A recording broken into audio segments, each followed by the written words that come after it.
All right, we're live. All right, thank you for evening, everyone. Thank you for being here.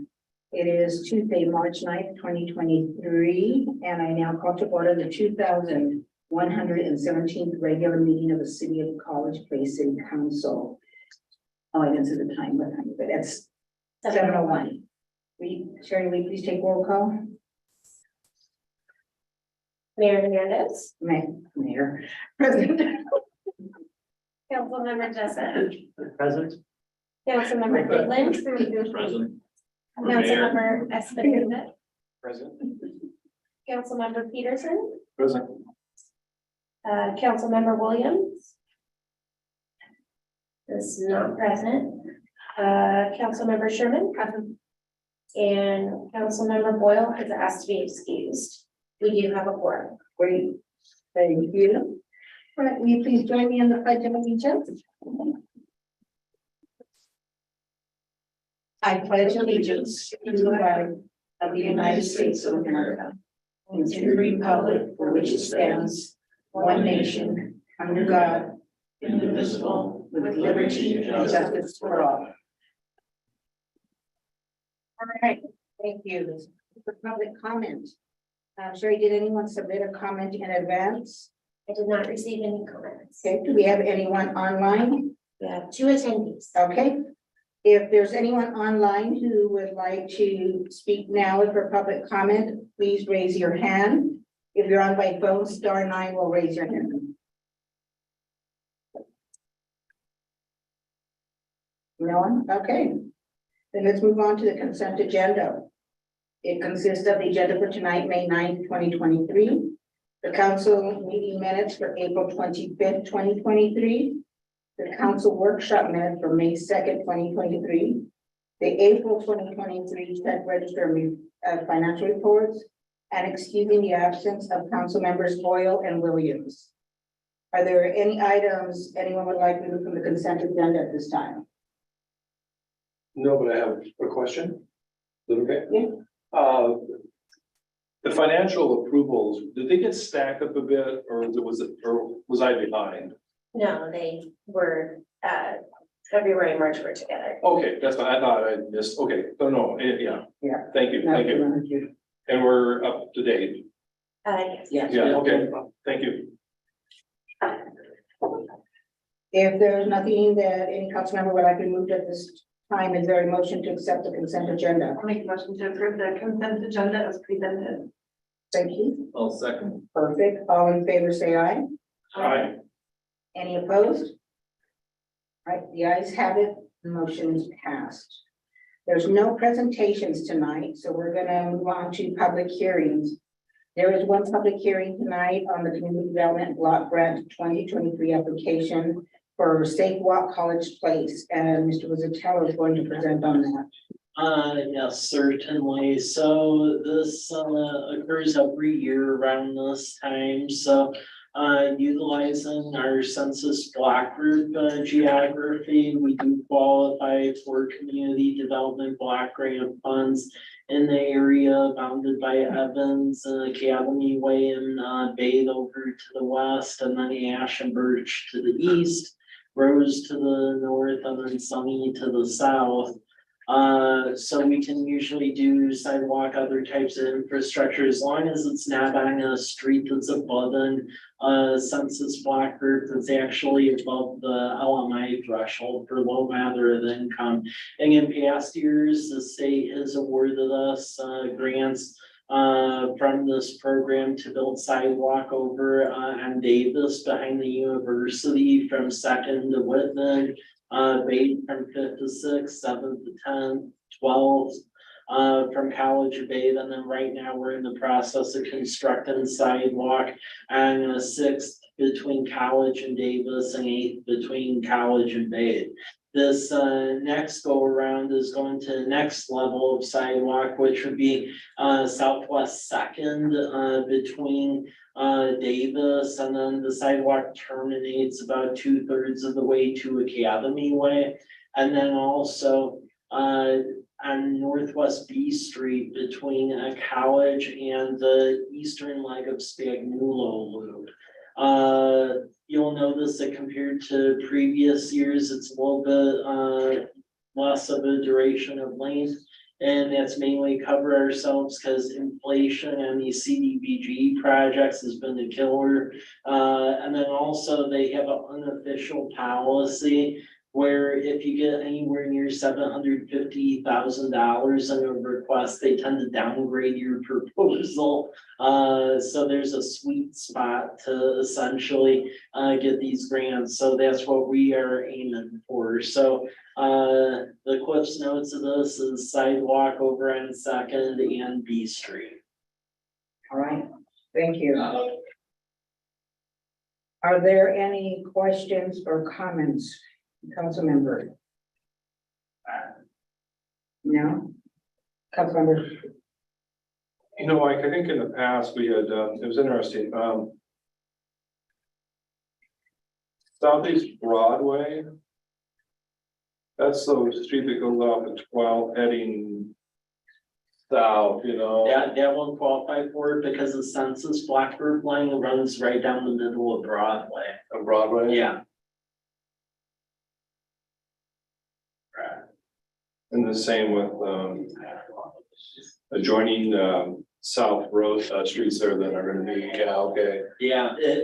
yeah, cause I mean, if I had my way with that, we would have done Birch a while ago, but we can't touch Birch because of the same concept. The block group line runs right down the middle, so the richer block group on the east side basically disqualifies the whole thing from getting okay, funded. Okay, Which I mentioned, it's not in the federal rules, but our state officials have decided to Oh, create seriously? that rule. Oh, yeah, I've tried filing them and yeah, there's nothing that says any of this in the federal rules. That's something they came up with in Olympia. because it's interesting, some of those neighborhoods, you've got street, curb, lack of sidewalk. And then you have streets that have lack of curb, lack of sidewalk. Yeah, And so those are, yeah, okay, yeah, okay, all right. Thanks, Mike. yeah. Question for you, Mike. So you're proposing to go get grants Yeah. for the entirety of the project? For this, basically, there would be a small match essentially, for some minor right of way engineering, but for the construction piece and all of that, yes. And the nice thing with both of these projects is from, about 4 or 5 years ago, we actually ended up with Washington State traffic safety grant. They actually did 90% plans for all of these, the engineering plans. So we just got to wrap up the last 10% and then essentially go build them. Gotcha. So as I look at the cost, right around $500,000 for all of it. Yeah, Okay. Which is a lot. yeah. Oh, yeah, the sidewalk projects are going to be a killer lately. Yeah. Any other questions or comments? Okay. At this time, I will open the public hearing. Sherry, did anyone submit a comment in advance? I did not receive any comments. Okay. If there's anyone in virtual attendance that would like to speak regarding this topic, please raise your hand now. *9 will raise your hand if you're connected by phone. There is someone that would like to speak. Okay? Can you hear me? And yes. Please state Hi. your name. Sorry, what'd you say? Can you please state your name and address for the record? This is Angie Peters, 407 Southeast 5th Street. Thank you. Go ahead. My comment is that I'm fully in support of this project and that I also wanted to request that with this project and all future sidewalk projects, the city consider distributing educational materials at the residences impacted by sidewalk work regarding keeping sidewalk obstructions clear from like trash cans to vegetation to snow, that sort of thing. Because even in our areas around town where we do have sidewalks, we have issues with walkability due to obstructions. In my neighborhood in particular, the vegetation is so overgrown in some spots that I have to walk out into the street for a safe place to walk. Okay. Thank you, Angie. Thank you for being here. No problem. I'm familiar with Southeast Fifth Street, and, you know, Mike, that, some of these areas are an issue. These are sidewalks that have cordwood stacked on them and are being used for storage and other things. So we talk about vegetation and whatnot, but some of those are areas that I want to, I guess, code enforcement is a process where we need to follow through on that. Yeah. But yeah, this is not a place to store things that won't fit in your garage. No. Yeah, and that is an issue, especially on that street, I think, yeah. And you said it was Southeast Fifth, correct? Yeah, Okay. Thank you. Mike, will you be sharing that Yeah, information? I'll let Brian know. Perfect. Any additional discussion? If not, can we have a motion to close the public hearing? Thank you. Is there a second? Second. Any other discussion? All right, all in favor of closing the public hearing, say aye. Aye. Any opposed? All right, it's unanimous. The ayes have it and the hearing is closed. So there's several action items on the agenda tonight. First action item is the Community Development Block Grant 2023 application for the sidewalk in College Place. Mike, this is the same topic you just spoke on? Yeah, yeah, so I'm not gonna relive this, just it's a resolution of support, so please pass it so we can submit it this month. So, yeah, is it a plea? yeah. Okay, Mike's begging, so let's go. Is there any questions or comments or desire to say no to Mike at this time? I know, I kind of want to oppose that. I just want to say that I think it's a great improvement to our community. Mhm. It's gonna add a lot of quality of life, especially for people in wheelchairs, cannot walk, you know, they will be able to safely move around the same. So full support behind this. Thank you, Mike, for looking into this. Also, Jessup? did I see correctly, like the amount of the grant is pretty decently Yeah. more than what the cost is, so Oh, like it can carry over? For some of these community development block grant awards, that is correct, because they are allowing allocations. That can be plugged in to account for inflation depending upon where the bid goes. Likely, we're gonna see that firsthand on 6th and 8th, because we got the bid tabs back on that, and I'll just say that was shocked. That was very shocking. The cost of the grant, the engineer's estimate had for both roads. The totality of 6th Street basically is taking all of it. Right. So, so we're gonna be working with the state to try to get some additional, to cover 8th. I mean, that just shows you where cost is going. But I guess I just want Yeah. to point out that's fantastic, Yeah. because if I saw the cost, which is significant. Yeah.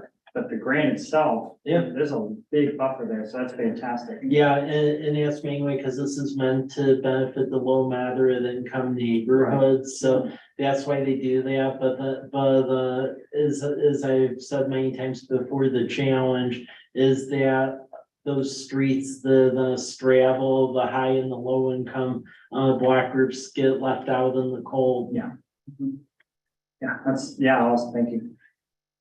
I also want to second what Councilmember Espinosa said. I think sidewalk safety and street safety without sidewalks is probably one of the most comments I get from residents, requests of, can we get sidewalks? And if, you know, I always have to explain, but it is a matter of public safety. And then secondary, the quality of life, because sidewalks really clean up a neighborhood, right? And it really creates an environment of neighborhood as opposed to just being a street, so I agree with that. Okay. If there's no additional discussion, is there a motion A motion to approve resolution number 23-030, supporting Safe Walk College Place State CDBG grant application.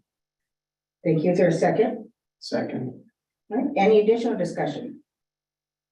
All right, all in favor, say aye. Aye. Any opposed? All right, unanimous, the ayes have it, and the motion is passed. Go forth, Mike. Okay. All right, next is the Hewitt right-of-way acquisition, and Mr. Rickard, is he present online? Okay, Mr. Rickard, you're up. Good evening, council. The city is under contract with Universal Field Services, under, authorization of, the city administrator. And that's for the acquisition of right-of-way, from the Hewitts, down on Southwest 12th Street. It's on the tail end of where on the north side of the road where our improvements end, at 12th Street. And what the reason why we're in the process of trying to acquire right-of-way from the Hewitts is so that the development to the west of the Hewitts, which is the Deer Meadows subdivision that's in engineering right now, is required to, if there's sufficient right-of-way, is required to make that connection to our existing infrastructure. And so this additional right-of-way will enable them to put in the necessary street improvements and sidewalks. There's two pieces of right-of-way associated with this. There's the 12th Street piece, and then there's a little kind of like lightning bolt or half of a Christmas tree looking piece of right-of-way at the tail end of Southwest 11th. The Southwest 11th piece of property won't be improved, but it will allow future connection to the Deer Meadows at some point in time when the property between Deer Meadows and the end of the improvements on 11th Street are developed by I think it's under anyhow. So generally when we get into these right-of-way acquisitions, we don't have to do an appraisal, but in this instance, the lender for the Hewitts requested one. So we have to abide by their request to provide that. And so that's increasing the original estimated cost of the project at just a little over $8,000.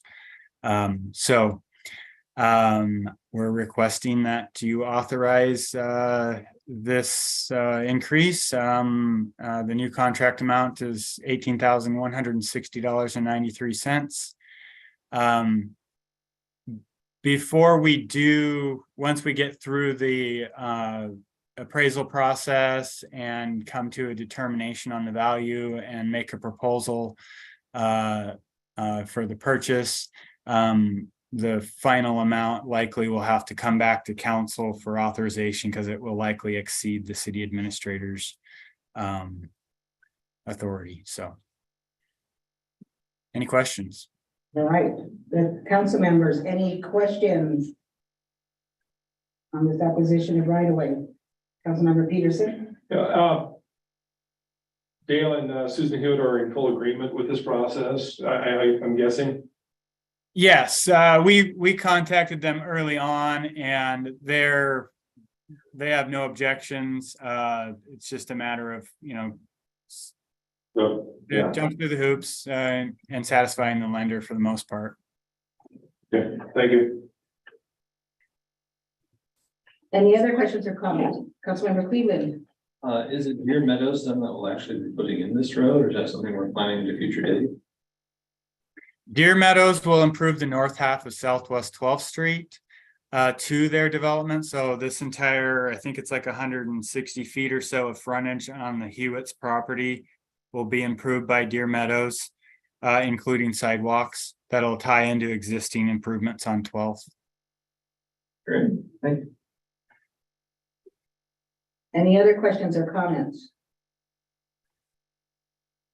All right, seeing none. Councilmember Peterson?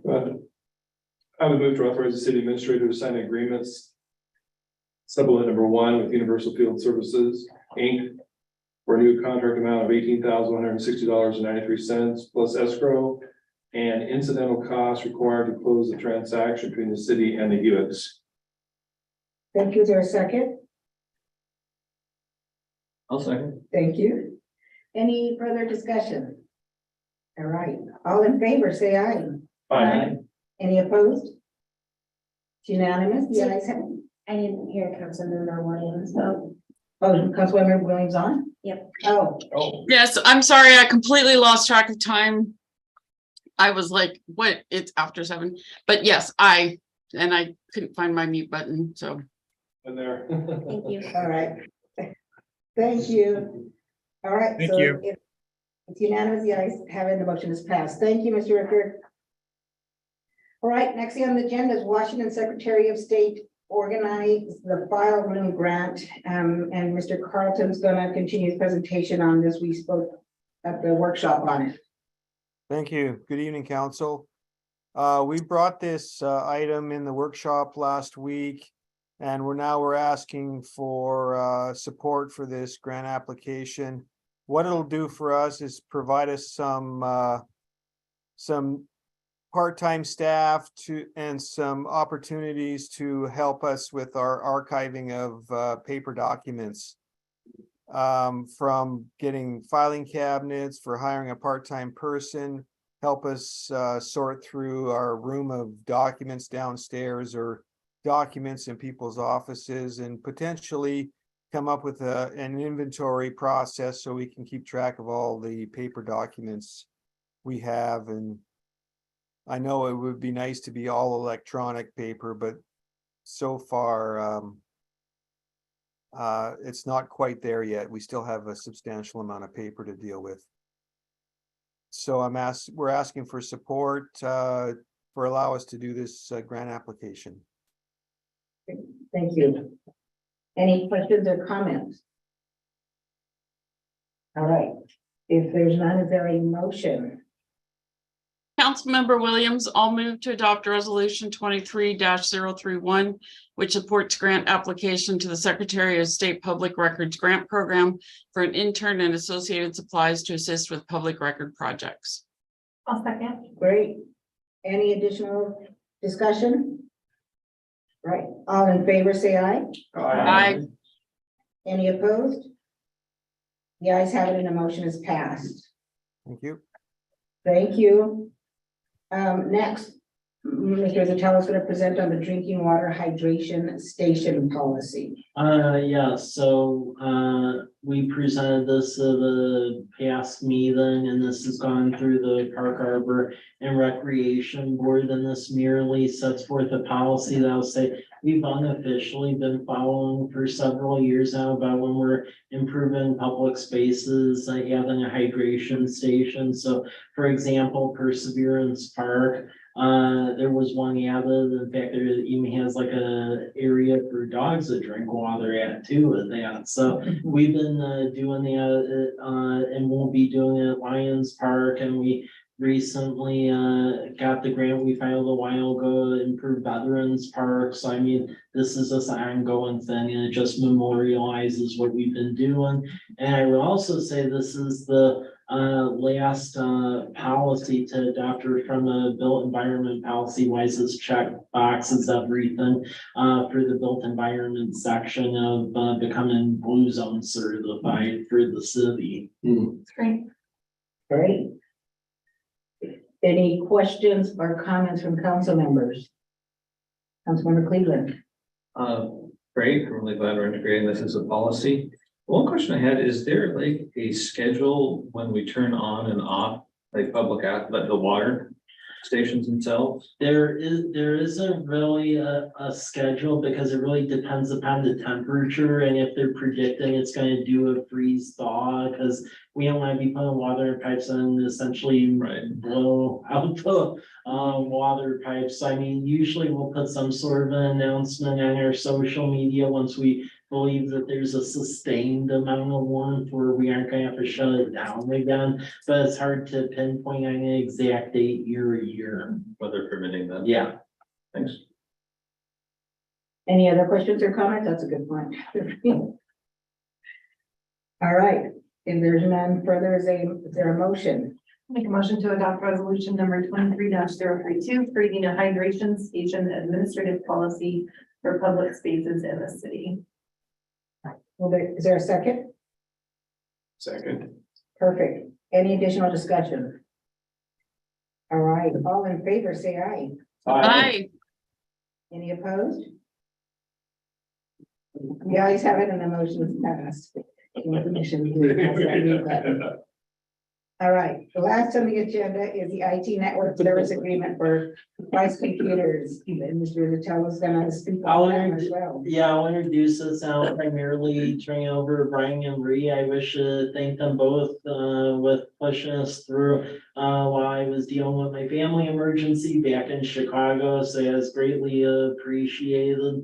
So just for winding the clock on why we're doing this, as y'all recall, about 2 months ago, IMESD, who served as our IT provider for many, many years, turned in the notice that they were essentially gonna vacate, operations here the end of June. So that put us on a really tight timeline, in which to figure out what to do. Council voted to pursue the hybrid option, which staff recommended, which was to get put on our RSQ for managed IT services, and then also create IT analyst position. Main reason being with that is that there's a lot of day-to-day stuff a person of average IT background could work on, but then there's quite a bit of advanced stuff with cybersecurity and getting our stuff to the cloud where we need someone with that expertise to do those realms.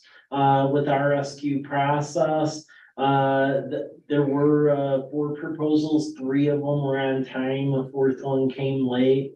The grades, I believe those were shown the last workshop, and the price was the top proposal.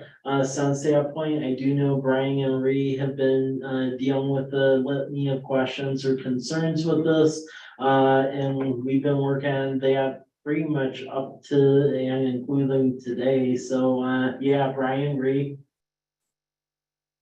Who first? Why don't you go ahead, Brian? All right, Sherry, if you can bring up the cost estimate.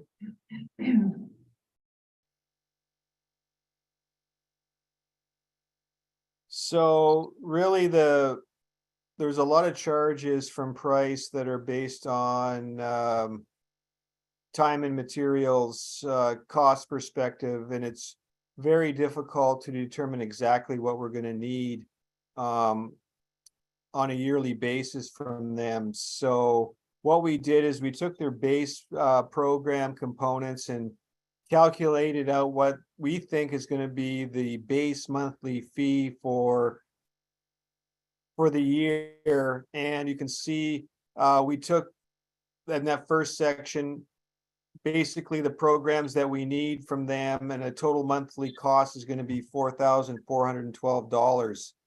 We did go through some of the other items and determining things that we will require. Those are backup recovery at $536 a month. There's email backup at $480 a month. There's and then what we did is we just basically put a guess out there what we think the number of hours per month that will need their services, and we put in 20 hours a month at 125 hours. So those billable services we determined were going to cost us about $3,500 a month, for a total estimated cost including taxes we've estimated at just under $7,000 a month, or just over $100,000 a year. Currently, we're paying IMESD $96,000 per year. So, you know, it's really a guess. We're hoping that our local analyst will be able to pick up a lot of things that Price has identified as cost plus or billable hour and material. So until, you know, we get into this, we're really not sure exactly how much it's going to cost us. If you used Price exclusively, it could be substantially higher, but we will have that additional cost of an IT person. So that's what we've come up, and you know, considering it's a lot more expensive than IMSD has been over the years, but based on some of the other quotes, which were substantially higher than this, we feel this was the best course to take. Thank you. My involvement in this project was reviewing the proposed service agreement that Price provided to the city. In the materials, the packet materials, there is a copy of that proposed contract with my and our risk manager's proposed changes. We have heard back from Price today, and we've been talking back and forth via email as well as on the phone. And I can say that we have reached an agreement on that language. Everything that we wanted to be in it, they have agreed to that language. There's one item that we haven't negotiated yet, and that is the level of price increase. The level of price increase that Price would have to notify us before that big increase happens, so we can budget for that. And that's something that Mike and Norma and can negotiate with Price. My suggestion was if they were going to charge us $3,000 more than their normal charge, that they would notify us and get approval ahead of time. And I imagine that they want that to be a little bit higher. So, and unless anyone has any questions about specific terms in the agreement or any changes that I suggested to the agreement, that's all the information I have. Councilmember Jessup. Thank you for clarity, for that's all the comments. So if I understood you correctly, like, I appreciated some of these comments, especially like, hey, what exactly the expenses you're referring to here? Hey, this is really vague. We're not gonna, so well, if I heard you correctly, some of those things, clarifying some of those terms, that's been fixed and they agreed to that. We just. That's correct. When, my comment is, what does this mean? The city's going to cover added expense. What does this mean? And in response back, they said, well, this means we're going to charge you per the rate in Appendix D. And I said, great, we just need to put that in that section of the contract. So you are correct. I am satisfied with the changes that they have agreed with. Perfect. Thank you very much for that work, you guys. Yeah. Couple questions. Councilmember Espinosa. Couple questions for you. I'm looking at the insurance levels for the vendor. And first of all, I think it's great to do business with local vendors to keep benefiting the local economy. So that's great. But I see a 1 million, 2 million limits on the insurance coverages. Is that enough in case there's an incident for this type of situation when dealing with the city in terms of the IT and all the sensitive information that's handled through our city? Yes, I can answer that question. The exact amounts are the recommendation of our insurer. That's their requirements for this type of service agreement. And WCIA is our insurer, and they, reinsure what they insure us for. And so they would probably, our representative probably would be the person better to answer the question as to why that level is acceptable to them and not more. And I'm more than happy to reach out to them and get back to you on that. So that was not an amount that the city contemplated, whether it was too high or too low. It's straight from our insurer. Okay. Yeah, from a risk management, I was just, thinking whether that would be appropriate for the city in terms of the liability to keep ourselves safe. And then the second one is a notice of cancellation. Is that a notice of cancellation from the vendor to the city or from the city to the vendor? Because the timeline is only 2 business days. So it seems kind of short. And I wouldn't want to set up the city to be in a bind in case something were to fail. Yes. So we have agreed to a 90-day notice to terminate for any cause by either party. And prior to that agreement, there was not an avenue for the city to unilaterally cancel the agreement with proper notice. So we're at 90 days at this point. Much better. Mm-hmm. Councilmember Peterson. So Mike, and others, so.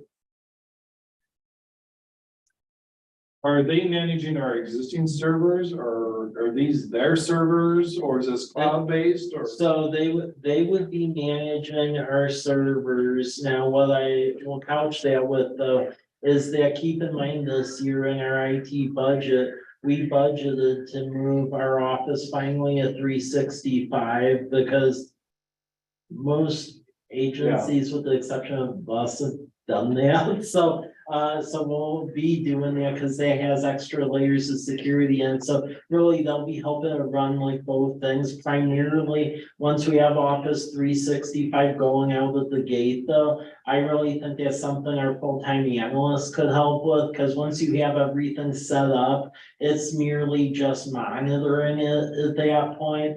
I just suspect we need to get them on board first, because I think it's gonna take a bit to actually find a good IT analyst who can do everything. So really what we're looking at here is probably, and look, we don't have any options. Yeah. But we're probably looking at a doubling of our costs. At least Yeah, when we bring in an in-house employee. And we add it to this, we're looking, we've made comments about the increases in the past.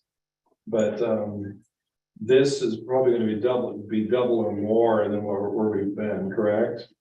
Which I certainly don't have a problem with. yeah. Is where we're at. Yeah, I would say that's a fairly accurate depiction of that. I will say if you look at where the market is going, even outside of bidders, for example, and I think I made this comment when IMESD originally filed the notice to go away. I reached out to Hermiston because they actually picked off a lot of the employees of IMESD, which precipitated this whole meltdown. And A, Hermiston really didn't want to go out here, but B, if we were in a bind, the number that they were throwing, even as a baseline before you get into all the peripherals, was between 180 and 200,000 with a 10% increase a year. So you're really left between a rock and a hard place. And then like one of the other bidders who actually put down their price, I mean, they had the baseline started at like over 13,000 a month. So I do agree this is definitely an increase from what we've been seeing. However, it's like the best of very checkered options. Well, it truly is a hybrid, because what we're talking about is a established company as a backstop. Yep. Looking for somebody to come in as an in-house. Yep. That could perhaps mitigate the additional costs at $125 an hour. Exactly. For this and that and whatever. Exactly. Right. And so, and we don't know we have no idea where that's headed. Yeah. But that's, okay. Ms. Colwell would like to speak. Ms. Colwell? Thank you. I just wanted to comment on the last discussion is the parties Price has agreed with the city that if our in-house IT person performs any of the services that are included in our base rate, that Price will lower that base rate accordingly. So hopefully it won't be I just told them basically, we can't at law pay twice for something we only receive once. So they understood. Thank you. Mhm. Any other questions or comments on this? All right, if there are none, is there a motion? Somebody like to make a motion? Yeah, I'll motion to authorize the city administrator or mayor to execute agreement with Price Computers LLC for IT network services upon approval by city attorney, risk manager, and finance director. Second. Perfect, thank you. Any further discussion? All right, all in favor, say aye. Aye. Any opposed? All right, you guys have it, and the motion is passed. Thank you. Thank you. All right, thank you. Thank you. Okay, there's no administrative reports, there's no informational reports, and we do not have an executive session. I would like to remind the council that it is very important that we have a forum at the May 23rd council meeting. We're voting on something. I'll chime in Okay. there. So what we've been working on past many months, the tax increment financing. So just to update everyone, we got the letter back from the state treasurer's office. They said go forth. There wasn't issues with it. So where that leaves us at is per state law. Now, this isn't taking out the bonds. This is just merely creating the geographical district. That has to be done by the end of this month, because if you miss the window, then we have to wait a whole nother year. So it's critical that we get that done this next meeting. And we had the 2 public briefings. It's on the YouTube channel. Got some calls about it, but nothing negative, just wondering what it was pretty much. So, That's great. yeah. All right, so, yep, the group try to attend, and then also, anyone who's up for re-election, May 15th through the 19th is time for candidate filing, so please remember to. What are the dates again? 15th, Monday, starting Monday, so Monday through the 19th, which is what, Thursday? Friday. So, gotta get that filing in for the deadline. Those that are up have been notified in writing, I presume. No. No? Wait, how many, councilmen? 4? 4, I believe, we have up for, Who's up? I think I was I reelected am. 2 years ago. You are? so. I'm yeah. up. Okay, so Sherman, Williams, You Cleveland. got a 2-year, yeah. Wait, I'm. And what were those dates again? I think Monday through Friday, next week. Yes. Early enough. so 19th, 15th through the 19th. So to my knowledge, the only members that are not up, I'll go that way because It's a simple way. I'll go that way because there's less. So the only folks who aren't up this cycle is basically Council Member Espinoza, Cleveland, and then Mayor Hernandez. And then everyone else. Interesting. Okay, I thought. Yes. Okay, okay, so I wasn't sure if Councilmember Boyle was. She is, and she knows that, okay. All right then, so please remember, When they say one. yeah. 15th to the 19th. Does anyone else have anything for good of the order? All right, Just a quick question on the water quality report that we got on the bills. Yeah. I saw that it was addressed, but I wanted to bring it up as something to discuss. Maybe we can include it in the next agenda, Okay. but I would like to, get a report on Yeah. what's happened and what we're doing to ensure this happens. Yep. all right. If there's nothing more to discuss, do we have a motion to conclude the meeting? So moved. All right, is there a second? Second. Perfect, okay, if there's no objection, the meeting is concluded at 7:44 PM. Thanks, everyone.